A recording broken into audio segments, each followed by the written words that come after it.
دیگر معجزه‌ای که از پیامبرمان با وجود آمده است، این به همه ما و شما معلوم و معروف که این معراج پیامبرمان هست که الله میرمان در قرآن سبحان الذی اسری بعبده لیلا من المسجد الحرام الى المسجد الاقصی. آیت قرآن داریم که این معراج هم که پیامبرمان با جسدش با دعوت مخصوص الهی نزد الله ذوالجلال رفت، این هم یکی از معجزه هایی که الله مهربان برای پیامبرمان داد. دیگر معجزه ای که از پیغمبرمان هست برادران و خواهران عزیز، این شنیدن عذاب قبر هست. یعنی ما حدیثی مشهور داریم از جناب ابن عباس که می گفت مر بقبرین و هما یعذبان و ما یعذبان فی کبیر بل انه کبیر اما احدهما فکان یمشی بالنمیمه و اما الاخر فکان لا یستطیر من بولی. این حدیث متفق علیه است. بار پیامبرمان به نزد دو قبر گذشت و در حال حضرت آگاه کرد اطرافکی این دو قبر در عذابند. معجزه دیگری پیامبرمان برادران عزیز راحت و عذاب قبر میفهمید، راحت و قبر عذاب میدید. باز میگویم که این کار فقط خاص پیغمبرمان هست. این برای دیگر نفرها این معجزه ها این قدرت داده نشده است. بعد از آن پیامبرمان گفت اینه که میبینین از مقصد این قبر این نفری بود در دنیا که سخن یک نفر پیش یک نفر دیگر میبرد. خلاص در بین سخن چین بود، سخن بر بود که اینم خیلی البته عادتی بد و بسیار یک کاری زشتی هست. ما در حدیث از پیغمبرمان داریم که حضرت گفتن اتدرون ما العزه، گفتن گزیدن میدونین چی است؟ گزیدن یکسر به دندانت وقتی میگزی اصلا گزیدن همین را میگن. وقتی پیامبر گفت میدونین گزیدن چی است؟ اصحابش گفتن الله و رسول اعلم، خدا و پیامبرش میداند، ما نمیدانیم گزیدن چی است. پیامبر گفتن نقل الحدیث من بعض ناس الی بعض لیفسدوا بینهم، سخن یک آدم پیش یک آدم دیگه بردن تا مناسبت و تا معامله اینها را، رفیقی اینها را، برادر و خواهری و خویش و تباری اینها را تا از بین پراکنده کنی، گفتن این را میگن گزیدن. برادران و خواهران عزیز، جای مقصد حرف زدن آمد، هیچ وقت همین کار برای خودتان عیب نبینین، هیچ وقت همین کار برای خودتان اختیار نکنین که سخن یک آدم پیش یک نفر دیگه بردن تا مناسبت این دو آدم ویران کردن. که امروز برای خوب کردن بسیاری آدما حرف یک آدم پیش یک آدم دیگه میبرن، لیکن از اما آدمی که وقتی که پیش تو یک حرف میارن، خواهش من همچه یک برادروار همین است که سخن همین آدم تحقیق کن، سخن همین آدم حقیقتا بسنج و اگر بتوانی بهترینش همین است که مثل پیغمبرمان خیلی که گفت وقتی یک نفر از نام یک نفر سخن می آورد، پیغمبرمان گفت که دوست می دارم که پیش من سخن کسی را نیارین، می خواهم همه شما را با دل تازه نظر کنم. یعنی وقتی یک آدم گپش پیشت میارن، الکی می بینیش در دلت اگر پیشتر یا دوستی و محبت بود، همه را الکی از بین میبرن. برای این اولا برای این خیلی آدمان شانس دادن در کار نیست. زیرا شیخ سعدی میگفت در برابر چو گوسفند سلیم، در قفا چون گرگ مردم خوار. همین آدمایی که پیش شما یک حرفی را میارن، یک سخنی را میارن تا خودشون خوب کنن و دیگرها را گنده کنن، تا خودشون نزدیک کنن و اونها را شما دور کنن. انم اینها را شیخ سعدی میگه در پیش تو رنگ گوسفندای لیکن در قفاد رنگ گرگای. در برابر چو گوسفند سلیم در قفا چون گرگ مردم خوار. هر که عیبی دیگران پیش تو آورد و شمرد بگمان عیبی تو پیش دیگران خواهد برد. این عادتش همیه میگه، این فعلش همیه، طبیعتش همیه که وقتی سخن یک کس پیش تو آورد او حتما با سخن تره پیش یک نفر دیگر میبره. برای همین برای این خیل آدما شانس دادن در کار نیست، این خیل آدما را امکانیت دادن در کار نیست، زیرا اینها بسیار آدمای خطرناک میشوند، بسیار در جامعه جنگ انداز میشوند. حتی پیامبر ما گفت اینها را حالقه میگن. حالقه تراشیدن میگن. گفت مقصد من تراشیدن موی سر نیست، تراشیدن دینشان هست. اینهایی که این کار میکنن دینشان هم میتراشند. یعنی به معنای تراشیدن هر چیزی که تراشیدی اخیر بود میشود. یعنی با این کارش این آدم از دینم بیرون میشود. برای همین برادران و خواهران و خیلی کسانی که سخن مرا میشنوین، برای همین نفرها یعنی هیچ وقت امکانیت نتین، زیرا که این به شما هم زیان داره، این به شما هم ضرر داره. یک قصه به یادم آمد. میگه یک نفر یک غلام شو میفروخت. او وقتا غلام فروشی بود. آدم همچون غلام میبردن در بازار میفروختن. دید که بسیار یک غلامی به قد و قامت و بسیار به سر سیکای، اصلا اونها را برای کار کردن میبردن. گفت این چند پوله؟ الله دانا هست که مقصد یک پول ارزان گفت. گفت چرا این خیل مردی با تن و این خیل مردی مثال با قد و این قدر ارزان میفروشی؟ گفت یک عیب داره. گفت چه عیب داره؟ گفتی همین سخن میبره و سخن میاره. خیلی مرد میگه گفت من در خانه، گفتی را مقصد همیشه در کار مشغول میکنم، خانه من در گپی مرا با کیر میبره یا در جای ما امکانیت بردن و آوردن گپ نیست. خلاص میگم این غلام خرید برد.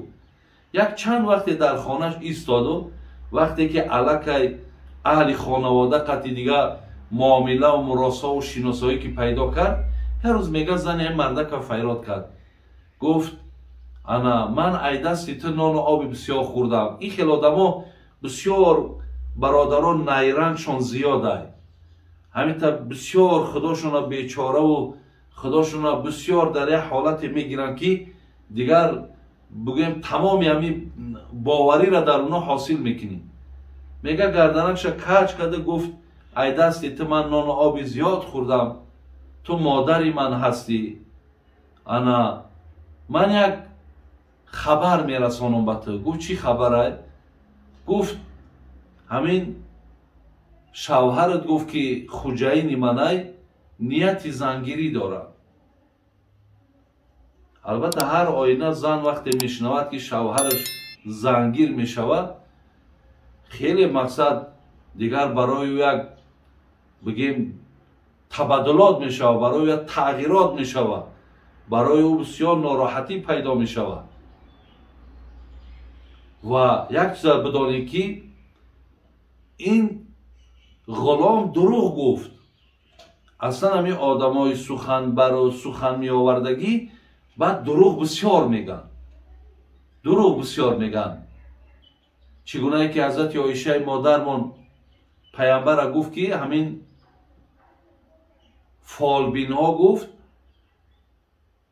بعضی سخناشون راسته گفت. پیامبر گفت که اینها مقصد با جین ها سر کار دارند. اگر جین 100 سخن گوید، اگر یک تای همون راست باشد 99 تای دیگرش دروغه. دیدین که با یک گپی راستش اول تسخیرت میکنه، اول مقصد تماما ترا لجام چه در دست، لجامی ترا در دستش میگیره، بعد دیگر دروغ ها را پیهم کردن که گرفت همه باید تو باور کنی. انمی سخنبرها هم همی خیلن، اگر یک سخنی درست بردن بعد سخنی دروغ هم بسیار میبرن، بعد عادت چون همیه که باید یک چیزی برن چیزی بیارن. بعد زن گفت که خیلی همین خیل من نان و آبی تو را بسیار خوردم، این مولای من، این خوجاین من، این مرده که تو مقصد نیت زنگیری دارم. بعد گفت انا چیکار کردن در کار؟ گفت من شما را یاردم میکنم، من همین علمی گرم کنی و خنکنی هم دارم، دلگرمی میگن، دل خنکی میگن، همین علم من دارم. گفت برای چیکار کردن در کار؟ گفت برای این، گفت یک کمتر یک 2 تاری همون ریشی همین شوهرت منده در کاره. گفتی را من چه خیل بگیرم؟ گفتم یک قیچی را میگیری، گفت همین یک 2 تارکی همون ریشه گفت میبری میاری تمام در حالت خوابش. زن گفت میلش. ای اینجا خیست رفت پیشی مولاش بگه، پیشی شوهر ای زن. گفت شما مولای من هستین، من آب نان شما را بسیار خوردم، خدمت شما من دا بسیار رسیدگی ای.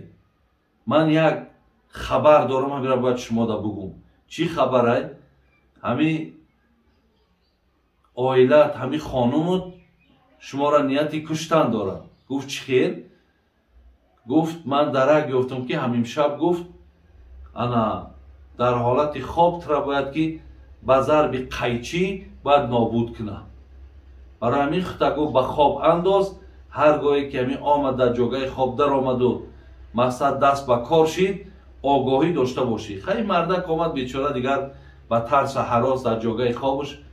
یک زمان بود که همون زن خواست که به قیچی یگان تارک همون ریشه میره بگیره که ای دست زن قپید و با همون قیچی زن ازت کشت. اصلا وقتی که در اون مردم میگه همین از 2 طرف قبیله ها با یکدیگر جنگ میکردن. قبیله زن آمد تحقیق کرد که مردکی زن کشته، 2 قبیله با یکدیگر جنگیدن. میگه در همین حادثه 100 نفر کشته شد. بعد صاحب قصه میگه همه این بدبختی انمون سخنبر و سخنیار بود که همین کار کردن. یعنی یک سخن یمو سر 100 آدم از بین برد، خون 100 آدم ریخته شد. برای این کار بسیار کار شوم است که پیامبر مونم با پیش قبر گذشت، دید که همون 2 قبر در عذاب. یک تاش همین آدمی بود که برای مناسبت ما و شما را ویران کردن، سخن ما را پیش شما میبرن، ای شما را با پیش من میارن. همین چیزها را خیلی برادرها ما اهمیت بتیم. الله رحمت کند جناب امام شافعی را، جناب مقصد اینجا در حسن بصری را وقتی که پیشان سخن می آوردن، میگفتن که شیطان از تو در دیگر نفر نیافت که همین سخن را بگیری بیاری. دیگرش میگفت که مقصد همون آدمی را که نامش گرفتی همون یک تیری بود به طرف من زده بود، لیکن در من نرسیده بود. الحال که تو همون را آوردی بر من رسانیدی، معنای همون را دارد که همون تیر در من رسید. خلاص اونها را یک خیل جوابهای میدادن که همونها را مقصدشون این بود که پیشگیری کنن، دیگه همین کار را نکنن که هر آینه مناسبت ها را ویران میکنن. دیگر نفرش که پیامبرمون در پهلو بود، این هم بود در عذاب است. اشگو لا یستطیر من بولی، یعنی وقتی آدم پیشاب میکنه، همون پیشاب دا باید خودش خشک کنه، یگان چکره همون در مقصد بروک شای، در همون مثال پاچه شای چیزی باشد، در همون نچکه. زیرا میگه همین 2 نفر همین گناه ها را سبک میشماریدن. بین و ما یعذبان فی کبیر بلا اینه کبیر. پیامبر میگه همین 2 کس همین سخنبری را اینش میگفتی هیچی گناهی نیست، اینش همون چکیدن پیشاب هم میگفت هیچی گناهی نیست. پیامبر میگفت آخی گناهی کلانه، و سبب همون است که شما در درون قبر عذاب کشیدید. حضرت گرفت یک نوده تر از خرما را گرفت شکست، بالای هر دوش در غوتاند و گفت تا وقتی اینها مقصد تر و تازه هم در حق صاحبای قبر تخفیف عذاب قبر میشه، تسبیح میگن. یعنی این هم یکی از معجزه‌های پیامبرمون که مقصد داخل قبر حضرت راحت شم، عذاب شم میفهمید. دیگر معجزه‌ای که حضرت داشتن این همون کنده خرما بود. وقتی در بالا یک کنده، او وقت محراب نداشتن، تری محراب بود. مقصد همون کرسی هایی که امروز امام ها میشینن در بالاشون و مردم موعظه میکنن، او وقتا این کرسی ها نبود. وقتی برای پیامبر ما کرسی را ساختن، تا این زمان حضرت در بالای همین کنده خرما می نشست، همینجا راست می ایستاد، مردم هم مقصد پند و نصیحت میکرد. وقتی که این کرسی تیار شد، حضرت رفت بالای کرسی را برآمد که همین زمان میگد مردم وقتی در صف ایستاده بودن که از همون کنده خرما مثل صدایی که کودک گریه میکند یک آواز گریه بلند شد. همه آگاهی پیدا کردند که همین کنده گریه دارد. بعدم پیامبر ما گفت میدونید که برای چی همی گریه میکنند؟ گفتن نه. گفتم برای آنه که من جام عوض کردم. یعنی این از فراق من میگرید، این از جدایی من میگرید. و حضرت آمد در بالاش دستش گذاشت و گفت که خاموش باش. صاحبای حدیث میگن که اگر پیامبر نمیگفت که خاموش باش، تا روز قیامت همین کنده گریه میکرد. این هم یکی از معجزه های پیامبر ما برادران عزیز به شمار میرود. دیگر معجزه ای که بود، وقتی پیامبر ما آمد در غار ثور پنهان شد، وقتی نوکو گویم از مکه باید هجرت کنند، با ابوبکر صدیق آمدن در غار پنهان شدند و ابو جهل همراه تمام نزدیکا در کافتکاوی پیامبر برآمدند. یک چوپان در آمدن پیامبر در همون غار دیده بود. از بس که بالای غار خدای مهربان همون الچه تارتنک کشید، یک کبوترش اینا بالاش تخم گذاشت. وقتی آمدن دیدن باورشون نیامد که اینجا پیامبر همراه ابوبکر در آمدگیه. زیرا می در آمد مقصد این تارتنک ای بین می رفت. این قدرت های الهی بود که پیامبرش حفظ میکرد. بعد از آن میگه یک چوپان آمد گفت که انا همینجا ده هست. گفت انا این پیامبر در همینجا هست. گفت که میگن بعضی صاحبای کتاب میگن این چوپان نبود، میگن این میگه شیطان بود که خودش در صورت میگه چوپان در آورد و آمد ابو جهل میگه می سخن گفت. ابو جهل میگه یک چپات میگه در روش زد، گفت تارتنک بین، کبوتر بین تخم دارد، چگونه بوده ای در آمد و مقصد این کبوتر و این خانه تارتنک ویران نشید. میگه شیطان با خود گفت که در همین مقصد حیات عمرم یک بار راست گفتم، همون یک چپلا خوردم. دیگر شکلی که ای را میارن میگه این چوپان میگه و پیش ابو جهل آمد، مکه آمد و خواست که همین چیزا حکایه کنه. وقتی پیش ابو جهل میدراید زبانش بسته میشود، دیگر چیزی گفته نمیتونه، میبراید زبانش کشاده میشود. میگه بعد این ایمان آورد که هر آینه پیامبر خدا هست، مثلا در حق جفا و در حق عداوت ممکن نیست. این بود برادران و خواهران عزیز یک چند معجزه های از پیغمبرمان.